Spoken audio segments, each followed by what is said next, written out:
What if the most damaging habit you have right now isn't something you're doing, but something you're saying? Think about the last time you made a decision, a new career path, a lifestyle change, or even setting a simple boundary. What did you do immediately after? You explained it. You justified it. You offered reasons, excuses, and context to people who didn't ask for them and, quite frankly, didn't need them. You did this because, on a subconscious level, you were seeking their permission to exist in your own skin. This is the justification trap, and it is the silent killer of your autonomy. Every time you explain yourself to someone who isn't entitled to an explanation, you are handing them the remote control to your life. You are telling the world that your choices are only valid if they get a stamp of approval from the outside. The ancient Stoics understood a truth that we have completely forgotten in our age of constant transparency. Your life is not a performance, and you owe no one a running commentary on your internal processes. In this video, we are going to dismantle the need for validation. We will go beyond the surface level of just be confident and look at the deep psychological mechanisms that keep you tethered to the opinions of others. You are about to learn why silence isn't just an absence of sound. It is the ultimate expression of power. If you are ready to stop being a spectator in your own life and start being the architect, keep watching. Chapter 1. The Invisible Cage of Permission. Most people move through life living under an invisible canopy of perpetual apology. We apologize for our time, for our focus, for our ambitions, and for our boundaries. This behavior stems from a fundamental misunderstanding of what it means to be a sovereign individual. We have been conditioned to believe that we are part of a collective consensus and that our individual deviations from the norm must be accounted for. The invisible cage is built when you begin to confuse explanation with respect. You believe that if you provide enough context for your actions, people will understand you better, and therefore they will respect you more. In reality, the opposite happens.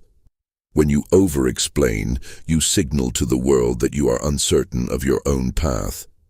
You suggest that your choice requires external verification to be considered correct.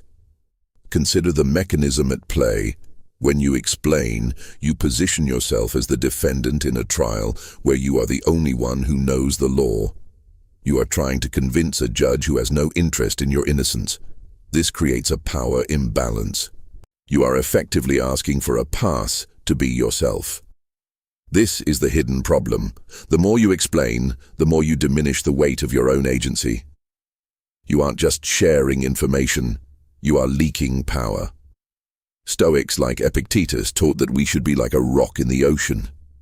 The waves crash against the rock, but the rock does not explain itself to the waves. It simply stands. Most people spend their lives arguing with the waves, wondering why the ocean isn't satisfied with their excuses. They feel a constant, gnawing anxiety that if they don't justify their presence, they will be rejected. This is an illusion. Your value is inherent. It is not a commodity that fluctuates based on how well you can articulate your reasoning to critics. By seeking to be understood by everyone, you ensure that you will be respected by no one.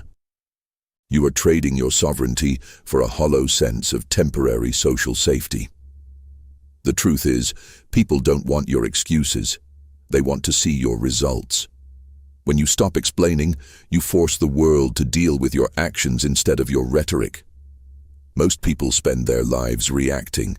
Few learn the power of remaining calm, silent, and in control.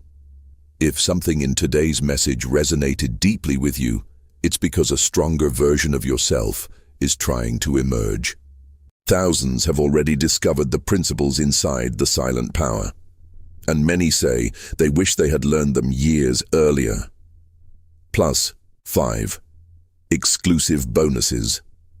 The silent power reveals timeless Stoic lessons for mastering emotions, building unshakable confidence, commanding respect without speaking, and developing the mental strength that cannot be broken by criticism, rejection, or adversity. The question is simple. Will you continue reacting to life, or start mastering it? Get instant access through the first pinned comment and begin your journey toward true self-mastery today. Most people operate under the dangerous delusion that transparency is a moral virtue. You've been told that being an open book, sharing your feelings, explaining your motives, and broadcasting your plans makes you authentic. You believe that if you are completely transparent, people will trust you more, understand you better, and support your journey. This is a trap. In a world of noise, true power is found in mystery, and your desperate need to be known is actually a sign of deep-seated insecurity. The error lies in confusing vulnerability with oversharing. When you feel the need to explain yourself, you are not being authentic. You are being needy. You are operating under the false belief that your worth is tied to whether or not others get you. But consider this. Why do you care if a stranger or even an acquaintance understands your reasoning? Their understanding does not change the validity of your choice, nor does it make you more capable. When you explain, you are essentially opening your internal blueprints to people who have no stake in your construction. This creates a psychological feedback loop. By constantly explaining, you train yourself to seek external validation for internal decisions. You start to subconsciously believe that a decision isn't real until you've defended it against potential criticism. This is the exact opposite of the Stoic ideal of the inner citadel. The Stoics understood that the mind is a private sanctuary. To be fully transparent, to reveal every thought, every plan, and every defense to the public, is to dismantle the walls of that sanctuary and leave your psyche exposed to the whims of public opinion. People who feel the need to explain everything are usually trying to fill a void. They want to control how they are perceived because they do not fully trust their own perception of themselves. If you were truly confident in your trajectory, the opinions of others would be irrelevant noise. You wouldn't need to justify your career change, your lifestyle, or your boundaries. You would simply live them. The moment you start explaining, you have already lost the debate, because you've accepted the premise that you are accountable to someone else's judgment. The shift here is realizing that your life is not a democracy. You do not need to win votes to validate your existence. The most respected individuals, the ones who hold true authority, rarely explain themselves. They move with such deliberate, quiet conviction that explanations become unnecessary. They know that truth, when spoken through action, needs no defense. When you stop trying to make people understand, you stop playing the role of the pleaser. This isn't about being cold or secretive. It's about being private and purposeful. It is about understanding that your inner world is not for public consumption. Stop treating your life like a PR campaign. Start treating it like a masterpiece that is still in progress, protected from the gaze of those who only know how to criticize, never how to build. Chapter 3. The Practice of Premeditatio Malorum, your shield against the need for justification. Most people explain themselves because they are caught off guard. When someone challenges your choices, insults your progress, or questions your boundaries, your immediate knee-jerk reaction is to defend. This is a state of psychological vulnerability. You weren't prepared for the confrontation, so you panic, and in that panic you start talking. You try to appease the other person, hoping that if you provide just one more detail, one more piece of logic, they will finally leave you alone. But they don't. They smell the defensiveness, and it only invites further scrutiny. To stop this cycle, you need to adopt a powerful, yet rarely practiced Stoic habit, premeditatio malorum, or the premeditation of evils. This is not about pessimism, it is about tactical preparation. It is the act of visualizing the obstacles and criticisms you will face before they actually happen. If you know you are making a bold life decision, perhaps quitting a secure job to pursue a dream, or setting a firm boundary with a toxic relative, you already know the reaction you are going to get. You know who will doubt you. You know the condescending questions they will ask, and you know the cynical comments that will be thrown your way. Most people ignore this reality, hoping for a smooth transition. When the criticism inevitably arrives, they are blindsided and start explaining. The Stoic, however, does the work in advance. You sit in silence and mentally play out the scenario. Imagine the critic looking you in the eye, dismissing your plans, or questioning your sanity. As you visualize this, ask yourself, what is my response? And the answer, if you want to maintain your power, is always nothing. By pre-deciding your reaction, you strip the critic of their power to provoke a justification. When the situation actually occurs, you are no longer surprised. You have already lived it in your mind. The moment they speak their doubt, you don't feel the sudden spike of adrenaline that triggers the urge to explain. Instead, you are calm. You might simply smile, nod, or offer a neutral phrase like, "I appreciate your concern, but this is the path I have chosen." When you don't justify, you are not being rude. You are being impenetrable. You have built a psychological fortress where the opinions of others simply cannot reach your core. This practice shifts you from a state of reaction, where you are the puppet of external stimuli, to a state of preparation, where you are the strategist of your own composure. You are no longer defending your life to others, you are living it by your own design. This is the quiet transition from being a victim of circumstance to being the master of your own internal state. To understand why you feel a physical itch to explain yourself, we must look at the psychological mechanism known as the external locus of control. Most people move through the world believing their worth, their security, and the validity of their actions are determined by outside forces. If you are in this state, you believe that you are a character in someone else's story, and you are constantly waiting for the audience to applaud.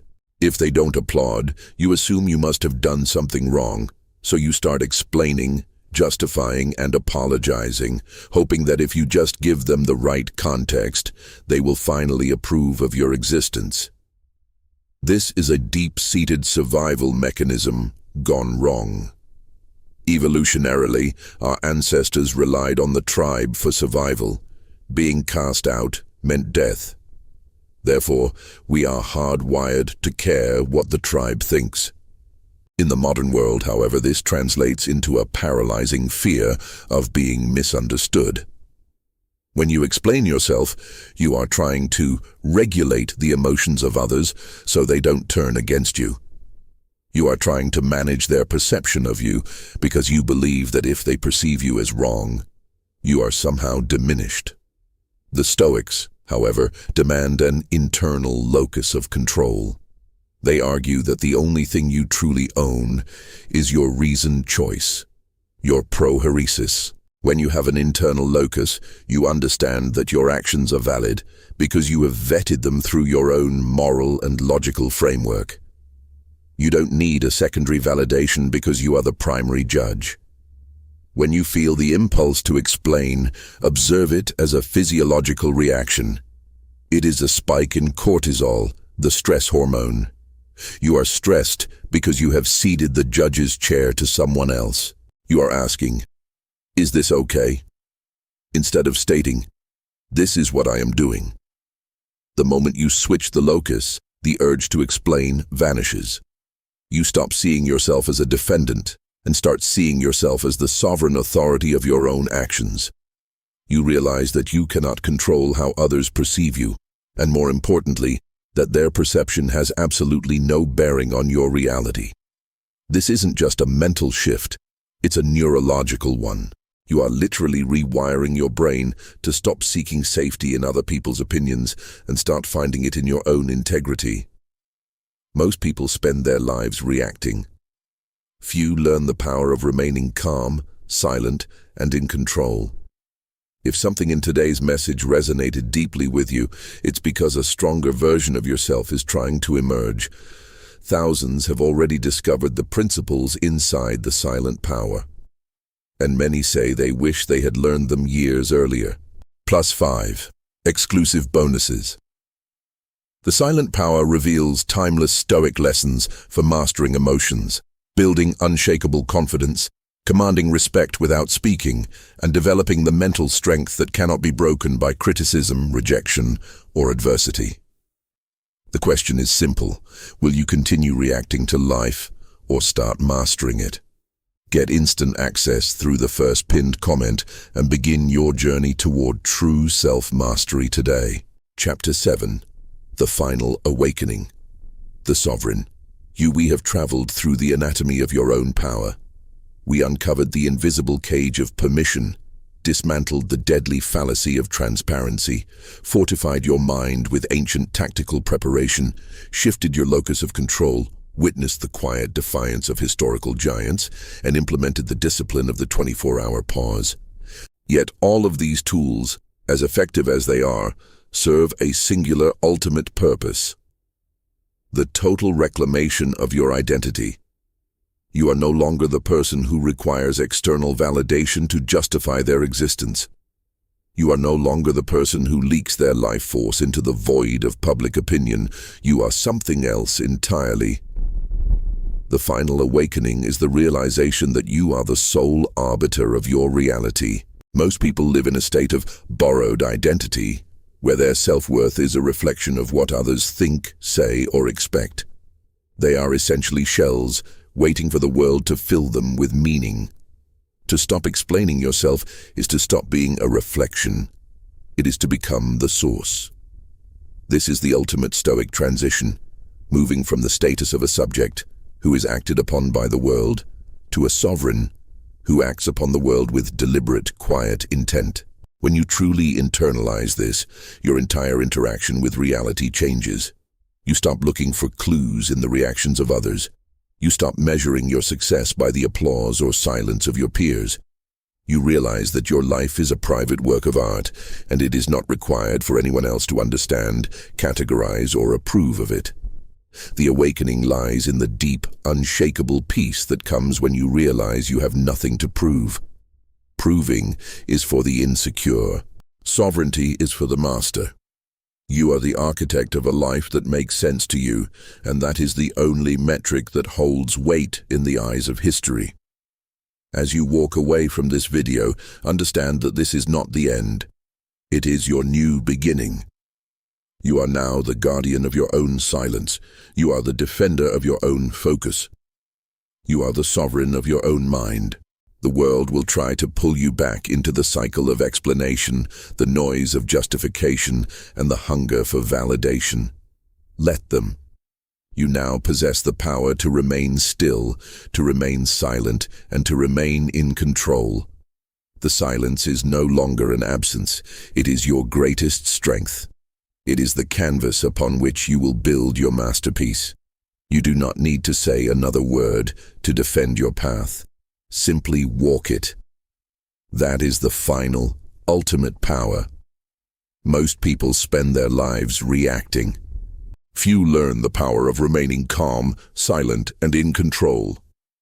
If something in today's message resonated deeply with you, it's because a stronger version of yourself is trying to emerge. Thousands have already discovered the principles inside the silent power, and many say they wish they had learned them years earlier. +5. Exclusive bonuses.